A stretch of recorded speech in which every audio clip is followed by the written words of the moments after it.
Ethan had always preferred the quiet corners of life. In classrooms filled with laughter and chatter, he kept to the back row, his notebook a shield against the noise of the world. He was gentle, reserved, and invisible to most of his peers, yet he carried inside him a yearning he could never voice.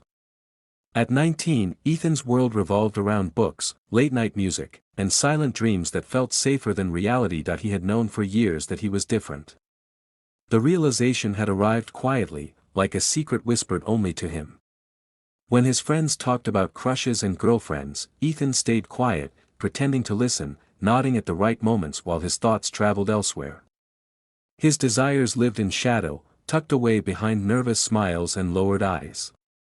In his conservative environment, honesty carried risks he was not brave enough to face. Then came Daniel. Daniel was everything Ethan was not: confident, magnetic, and alive with a charm that filled any room he entered.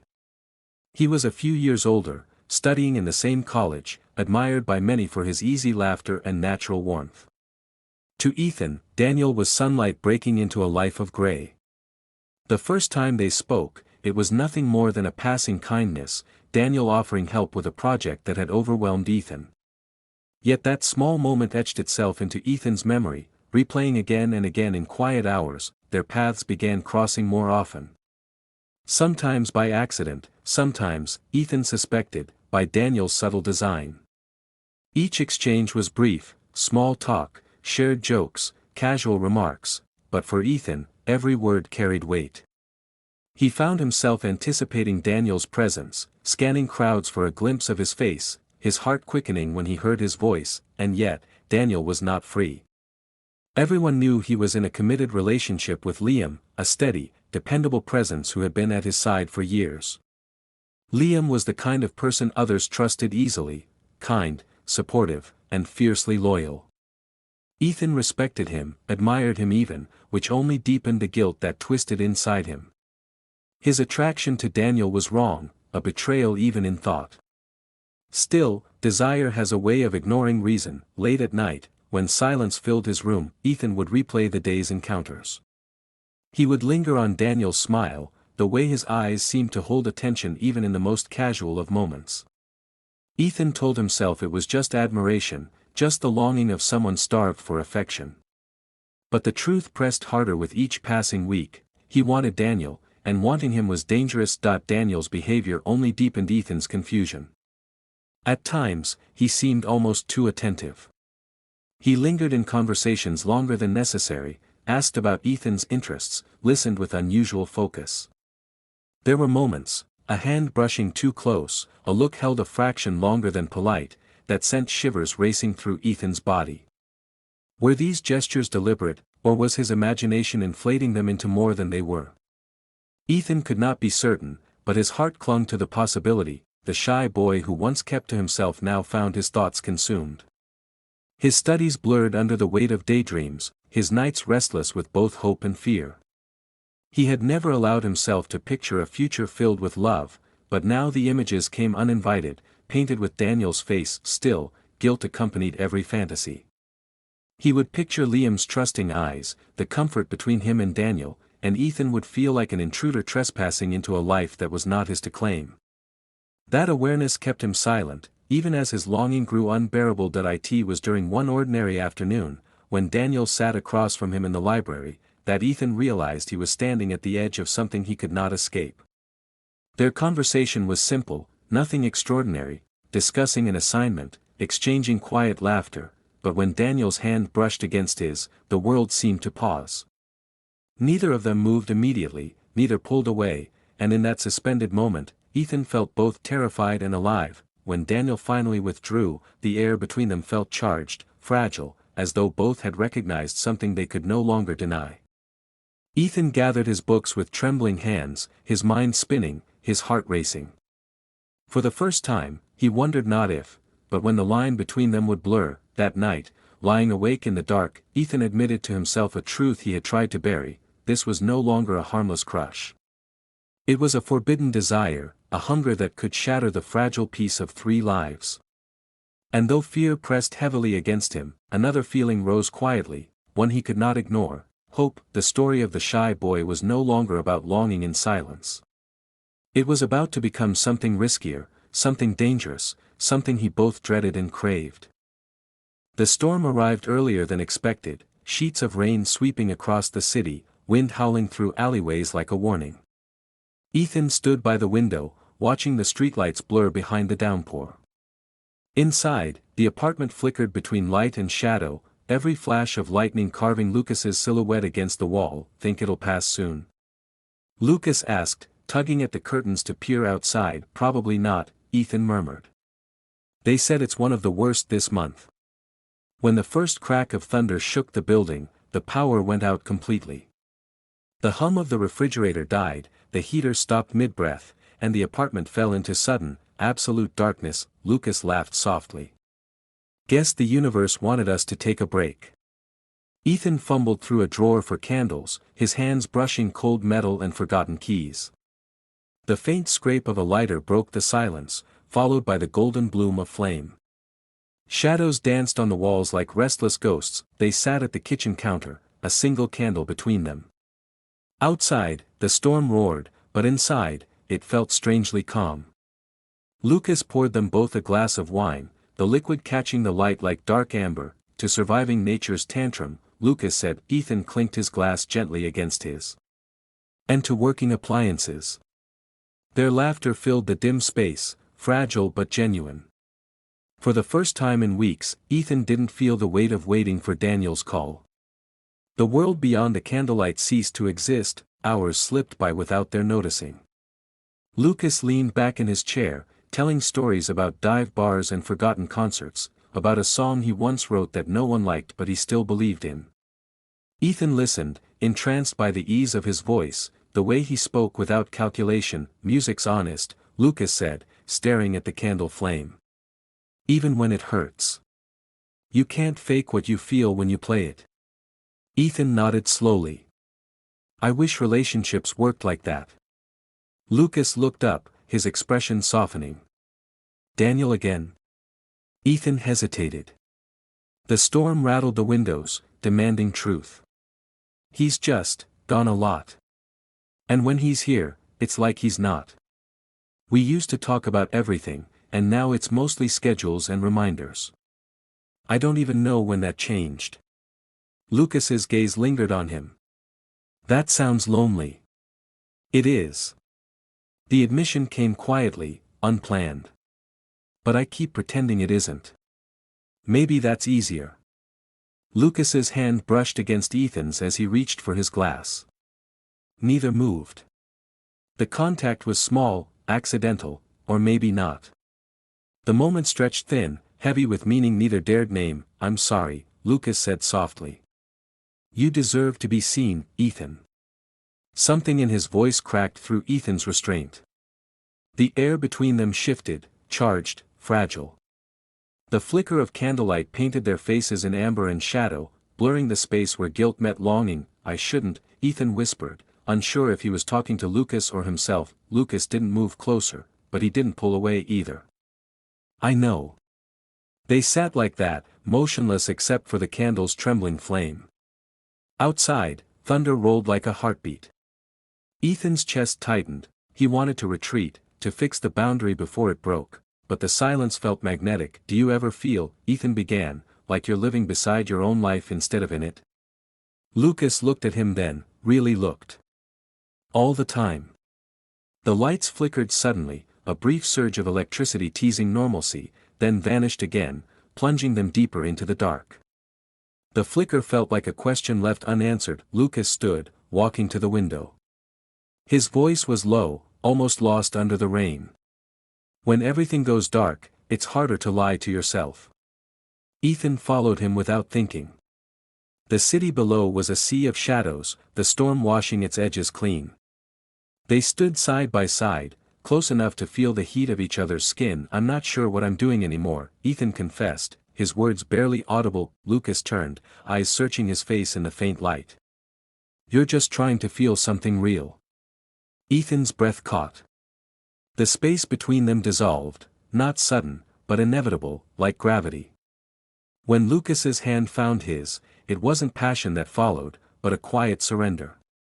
Their touch was hesitant, almost reverent, carrying the ache of things both broken and beginning. The thunder softened, replaced by the steady rhythm of rain. Time folded in on itself. Hours later, the power returned with a hum, washing the room in sterile light. The world snapped back into its ordinary shape. Ethan stood alone by the window, heart pounding. The candle burned to nothing. Lucas was already in his room, the door closed but not locked. Ethan sank into a chair, staring at the pale glow of the refrigerator as it came back to life. Everything was normal again, except him. The lights were back, but I couldn't unsee what we'd done. The morning light crept across the apartment like a truth that couldn't be ignored. It filtered through the blinds in thin, accusing lines, tracing its way across the counter where the wine glasses still sat, half empty, still glistening from the night before. The air smelled faintly of rain and something heavier, something unspoken. Ethan woke early, though he wasn't sure he'd ever truly slept. His mind replayed every moment in fragments, the candlelight, the warmth of Lucas's hand, the silence that had followed. Now, in daylight, it all felt fragile, like a secret already threatening to collapse under its own weight. That he moved quietly through the kitchen, afraid of sound. Every small noise, a clink of a spoon, the hiss of boiling water, seemed amplified in the stillness. He poured himself coffee and leaned against the counter, watching the slow rise of steam. The first sip burned his tongue. He welcomed it. Pain, at least, was certain. Lucas appeared a few minutes later, barefoot, hair slightly tousled, wearing a plain t-shirt that somehow made him look more unfamiliar than ever. He paused in the doorway, and for a long moment neither of them spoke. "Morning," Ethan said finally, voice low. "Hey," Lucas murmured. He hesitated, then poured himself coffee. His hands were steady, his eyes were not. They stood across from each other like strangers at a crime scene, both aware of what had been taken and what couldn't be returned. "I didn't mean for last night to happen," Ethan said. The words were flat but honest. Lucas nodded slowly. "Neither did I." He looked up then, eyes soft but steady. "But I don't regret it, Ethan. I can't." Ethan closed his eyes for a moment, the confession landing heavier than he expected. "That makes it harder." "I know." They let the silence stretch again, both clinging to it as if words might shatter what little calm remained. The front door clicked open suddenly. Daniel's voice filled the hallway. "Ethan? Power back yet?" Ethan froze. He hadn't expected Daniel home until Sunday. The scent of his cologne, sharp, expensive, seemed to slice through the air. Lucas set his cup down quietly and stepped back.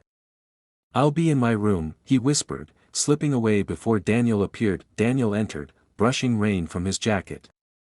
"God, it's freezing out." "Missed you," he said, leaning in for a quick kiss that Ethan couldn't quite return. His arms wrapped around Ethan's shoulders, but the gesture felt rehearsed, out of rhythm. "You're home early," Ethan managed. "Flight got bumped."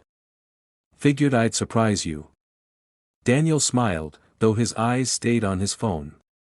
"Everything okay here?" "You look tired." "I didn't sleep much," Ethan said, which wasn't a lie. Daniel wandered around the living room, complaining about traffic, about work, about how the power outage had messed up his hotel plans.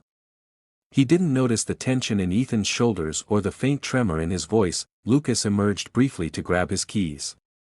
"Morning, Daniel," he said, polite but distant. Daniel nodded, barely looking up.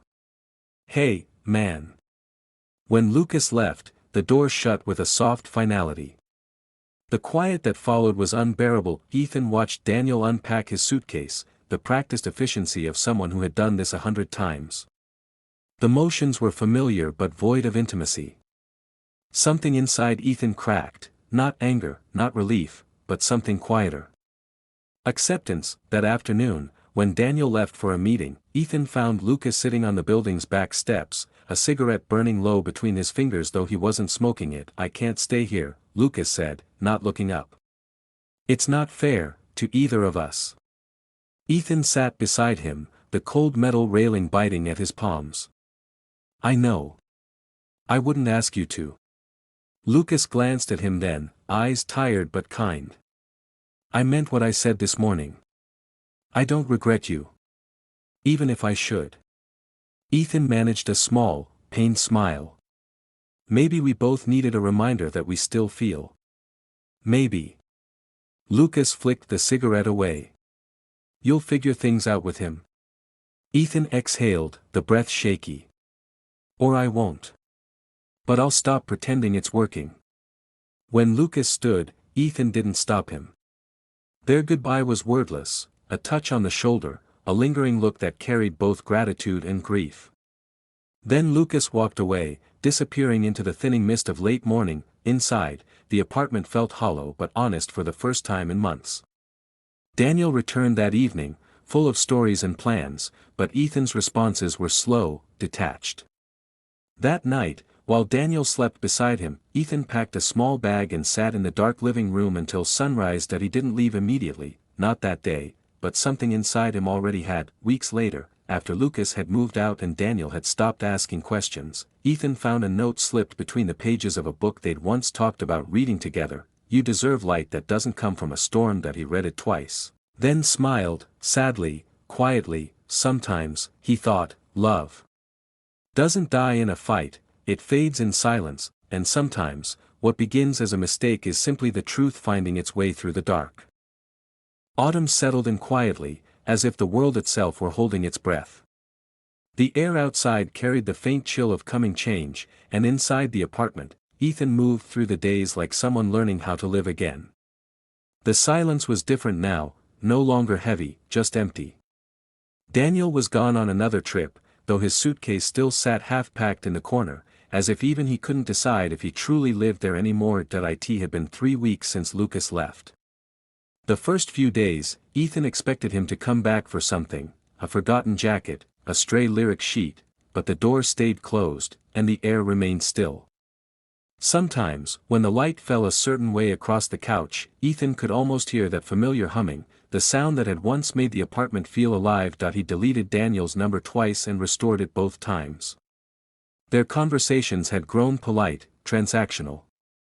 Even his own words sounded foreign when they spoke, as though someone else were pretending to be him. On a gray Thursday morning, Ethan walked to the cafe across the street, the one Lucas had loved for its terrible coffee and mismatched furniture. The barista recognized him but didn't say anything. The city outside the window was waking up, slow and uncertain. He opened his phone and scrolled through old photos until he found one of Lucas, a blurry snapshot taken during that storm night, just before the power had gone out. Lucas's smile wasn't directed at the camera but at something beyond it, something unseen. Ethan exhaled.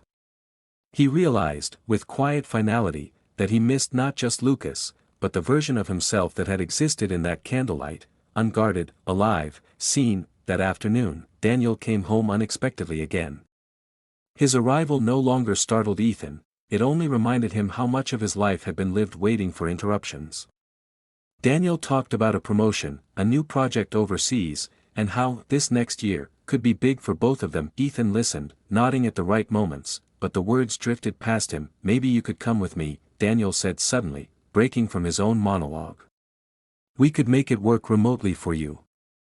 A fresh start, maybe. Ethan looked at him, at the face he once loved without question.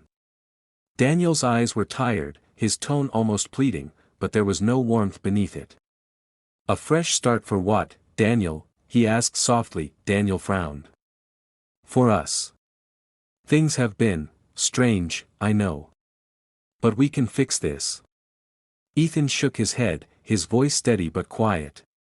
You can't fix something that's already gone. For a long moment, Daniel didn't respond. Then, with a half sigh, he picked up his phone again. If that's what you want. It's not about what I want, Ethan said. It's about what's true. Later that night, after Daniel had gone to bed, Ethan sat in the living room with the lights off. The hum of the city drifted in through the window, the same steady rhythm as that storm night, only calmer now. He realized he was no longer afraid of the dark. That he took out a notebook and began to write. Not messages, not apologies, just fragments of thought, memories that still had weight. Halfway through a line, he paused, then smiled faintly. He wrote, "You deserve light that doesn't come from a storm. The same words Lucas had left him. The next morning, Ethan packed his bag without ceremony. He left Daniel a short note on the counter, not cruel, not emotional, just final. You were part of my life, but not all of it. I hope you find what I couldn't give. By noon, he was gone. He didn't know where he was heading exactly, only that he needed to move. The city opened before him like an unwritten page, no plan, no script, just possibility. The wind tugged at his coat as he walked, the same kind of wind that had once carried rain and lightning. At a crosswalk, his phone buzzed. An unknown number. The message was brief, hope you're doing okay. L. Ethan stared at it for a long moment, then typed back, I'm getting there. He slipped the phone into his pocket and kept walking. The clouds above were breaking, thin streaks of sunlight pushing through the gray. The world felt both fragile and forgiving, like something rebuilt after a storm. He didn't look back. Sometimes, the hardest part isn't losing someone, it's remembering who you were before they arrived. And for the first time in months, Ethan felt the quiet inside him, not as loneliness, but as peace.